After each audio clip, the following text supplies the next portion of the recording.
Dr. S. Siddharth, Honorable Principal Secretary, Government of Bihar, Dr. N. Vijay Lakshmi, dignitaries, distinguished guests, member of media, ladies and gentlemen, very good afternoon.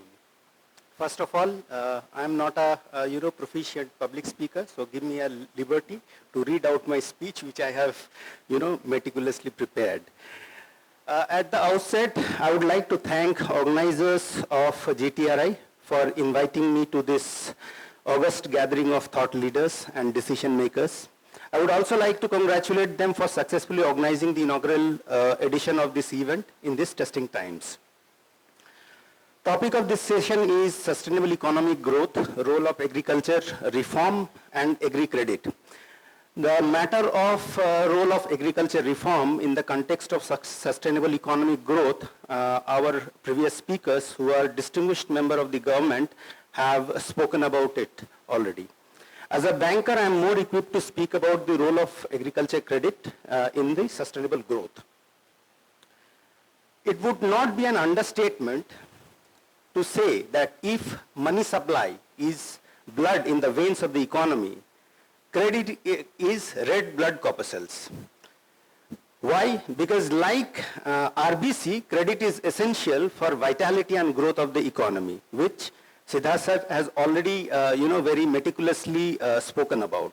Numerous past studies have shown that high degree of positive correlation of economic growth and credit offtake in the country. Agriculture credit is not only instrumental in increasing output and income of the rural economy, but also enabler of farming community in adaptation of science, technology, modern methods of agriculture management. With concerns with the inadequacy of agriculture credit that has more than a century of tortuous history, we have witnessed periods of lack of adequate credit supply in agriculture sector leading to rural distress. Resultantly, farmers resorting to borrowings from unorganized moneylender at usurious interest rate and thereby falling into perennial indebtedness and poverty. We have also seen periods when commercial banking system after nationalization of banks increased participation in agri-lending, which significantly increased available of credit in the agri sector. However, challenges remains. The biggest challenge is the agri credit as a share of total credit in the banking system has consistently is under decline during last 3 decades. Also, per capita agriculture credit extended to eastern and northern states have been significantly and perennially lower compared to other regions. I give you a simple figure. If credit extended to southern state is 200, it is just 14. Just 14 if you compare the ratio. Despite RBI priority sector guidelines, share of credit to small and marginal farmers have been on gradual decrease. Further, in the traditional lending models, landless farmers always found it difficult to access credit. Thankfully, we are going through a period with the evolving lending models, technologies, regulation, and risk management techniques. We have very encouraging trends. One of the biggest examples in this front has been set by none other than Government of Bihar. Government through the Jivika platform has disbursed 13,000 crore by the way of various kind of small loans to large number of self-help groups spread across the state of Bihar. Bihar being dominantly agrarian state, majority of this loan have gone to agriculture purpose. Bihar became the first state to have 10 lakh self-help groups run by women touching the lives of more than 1 crore households. What is remarkable to notice that this credit portfolio boasts of impeccable repayment efficiency of more than 99%. I would like to congratulate government for this incredible feat. Financial inclusion is a priority for government and RBI. It has been imperative for commercial banks to explore possibility of cost-effective, market-driven, and sustainable delivery mechanisms to reach out to remote locations and satisfy the need of financially excluded population at affordable cost. Among the many strategic initiatives taken by RBI, an important one was to allow non-banking entities to provide financial services as an alternate channel for banks. This, coupled with rapid development in payment technologies by NPCI, enabling eKYC by Aadhaar by Unique Identification Authority of India, API-based technologies from new generation fintech companies have given new direction to commercial banking sector to achieve financial inclusion goals through technology-based business correspondent models. Before I speak about anything about my bank, RBL Bank, I would like to play a small video, the work that we are doing for the state of Bihar. Over the last 7 years, the bank has serviced approximately 2.5 million families with about 40 billion rupees of credit, meaningfully contributing to the national economic growth. True financial inclusion is only possible through effective financial literacy. Thus, RBL Bank launched Saksham, a financial literacy initiative empowering women across many parts of the country. The reason we choose women is because when you educate women, you educate the entire family and in fact ensure the well-being of the future generations, which is the children. Taking this vision forward, Program Unnati is launched in 4 districts of Bihar, targeting to educate 30,000 women as a joint initiative of RBL Bank and the CDC Group. RBL is a strategically important investment for us in India. When we were looking at this prospect, we thought you had similar values and similar expectations to what CDC looks for in an investee, and we can see that in the Bihar project. Unnati provides on-location training, creating awareness about banking products and services through digital and traditional training methods, empowering these women participants take informed financial decisions. The use of interactive audiovisual tools makes learning more engaging and effective. Radha की कहानी से हमने ये सीखा कि जब सच में जरूरी हो तो ही कर्ज ले, एक समय पर ज्यादा कर्ज ना ले और कर्ज के बोझ से बचे। इस 5 रुपए के जादू को एक खेल के द्वारा हम महिलाओं को प्रशिक्षण देते हैं। वो 5-5 रुपए करके एक महीने में वो 150 जमा कर लेती है। तो महीना में 150 और साल में 1800, और उस 1800 रुपए से महिलाएं अपना लोन का पूरा एक किस्त भर सकती है, कोई बड़ा बच्चों का एडमिशन में काम कर सकती हैं। तो ऐसे बहुत सारे फायदे हैं इस 5 रुपए के जादू। We've kind of developed pretty unique methods of imparting financial literacy to these women. One of the things which was developed for this was the financial literacy app. It is a mobile app, and it's a fairly simple way which helps these women record basics like their expenditure, small savings which they do, how much they need for their child's education, marriage. कोई आता है आपके घर में पैसे double करने का scheme लेकर? आते थे, हम लोग नहीं देते थे। काहे नहीं देते थे? देखो भाग जाएगा। हाँ, तो यहाँ पैसा रखना सही है। The curriculum of this training program is specially designed for easy understanding of banking concepts applicable in their daily lives. पहले बैंक में जाते थे तो बहुत परेशान होता था। ट्रेनिंग में जाने से बहुत फायदा मतलब हुआ। एटीएम मिलने से गए मतलब डाले या बस छुड़ाए घर आ गए।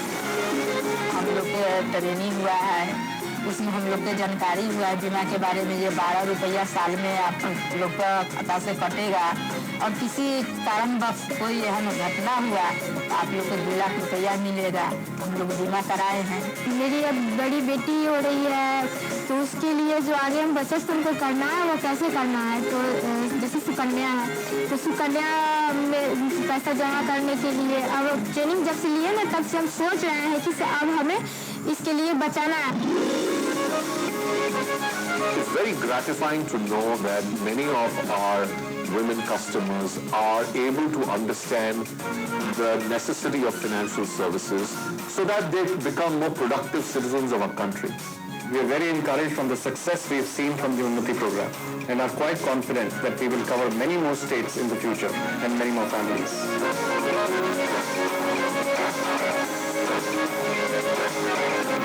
Unnati, a financial literacy initiative empowering women of Bihar.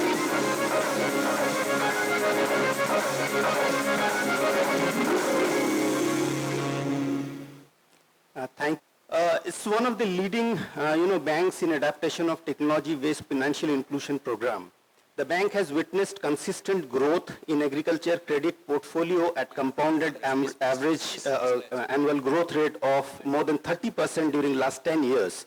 This has been possible due to our sincere efforts in understanding the rural markets of India, successful design and implementation of innovative credit products, and risk management strategies enabled by new generation of payment and financial technologies. The scale of bank's technology-based financial inclusion outreach program can be understood by the fact that bank was ranked number 1 by RBI in deployment of number of point-of-sale terminals. These terminals serves as digital outlet for delivery of small deposit, transaction and microcredit products in the remotest locations of through our banking partners. As per the November 2020 data, the number of such deployed terminals were more than 14 lakh units, which is 27% of the market share. And the second highest is SBI with 11 plus lakh units.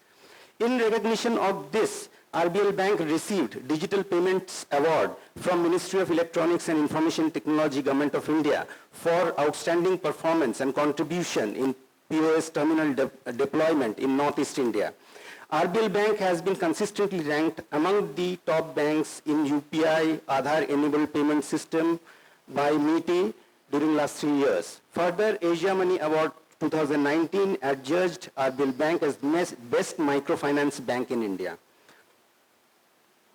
Bihar has been one of our top priority state for microcredit, financial inclusion and financial literacy programs. The bank is presently active in 35 districts out of 38 districts in this state, extending credit to 4 lakh plus borrowers, a significant majority of which are women, with the help of 3 branches, 34 banking outlets and 117 business correspondents in the state. The bank has extended more than 850 crore by the way of microloans, more than 90% of which are in the form of agriculture credit to small and marginal farmers. In terms of state-wise distribution of microfinance portfolio, the Bihar portfolio constitutes 13% share of bank's total portfolio and ranks second only next to Tamil Nadu. The bank is committed to its role as an enabler of financial inclusion through agriculture credit in the state. Coming back to the point of sustainable agri-credit growth, there are 4 important influencing factor which I need, adequate future attention. The first is improvement in quality of governance. Improvement in governance has direct impact on the quality of social life. It provides as a base for bank and other lending institutions greater confidence in rural outreach and mitigating operational and credit risks. During the last decade, Government of Bihar has taken giant leaps in terms of quality of governance, which is also reflected in the decadal GSDP growth of Bihar, which was higher than the national GDP growth. Second is public and private investment in rural infrastructure with significant focus in agri-infrastructure along with optimum rural credit in agriculture and allied activities. It will have long-term impact on rural growth, thereby provide a fillip to the economy and further agri-credit growth. Technology is the greatest enabler. Latest innovation in technologies have potential in removing bottlenecks in delivery of governance, investment, and financial inclusion in rural areas. A lot of it we have been witnessing during last decade. However, the possibilities are immense. With rapid growth in information and telecommunication technologies, data science, and financial technologies such as remote sensing technologies, photovoltaic and other renewable energy technologies, artificial intelligence, robotics, machine learning, Internet of Things, GIS, electric mobility, etc. will revolutionize rural sector in decades to come. Fourth is improvement in societal pattern. Economy is a subset of society and society is a subset of environment. Therefore, for a healthy and prosperous society, we need a sustainable environment. Further, for sustainable economic growth, we need a vibrant and healthy society. When we talk about society, we cannot ignore the importance of communities and community-based development. And when we talk about community-based development, we can't ignore the importance of women. Women are the biggest catalyst of societal development. The success of present microcredit models lies in large participation of women borrowers. Their entrepreneurial drive, their desire for empowerment and great sense of family and societal responsibility. For further growth of small credit, women empowerment should be one of the topmost priority of the government. I end my speech with great optimism and high hope for a bright future for rural Bihar led by a rapid economic growth supported by government, banks, financial institutions, corporate citizens, technology leaders, young entrepreneurs, and especially women entrepreneurs of Bihar. Thank you.